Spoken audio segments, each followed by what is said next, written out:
Kung sabi kasuhan nyo, yan ang buhay. At yung galing sa gobyerno, ha? Anong mali na? Kinukulong nyo? Kaya binibitawan nyo yung nag-ano, di ba? Binibitawan nyo, di ba? Kahit nag-ano dyan, kung nag-droga, illegal.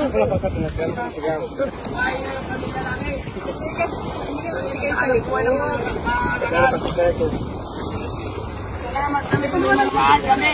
Anak buhay. Dahil sa kahirapan namin. Hirap naman na bastusin nyo kami dito. Nagbigay kami ng konsiderasyon na pamultahin Pero kayo. ano, sir? Multa lang yun.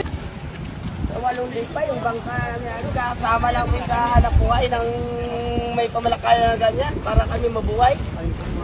Wala kami kahit sagwan mahawakan. Wala kami mahawakan.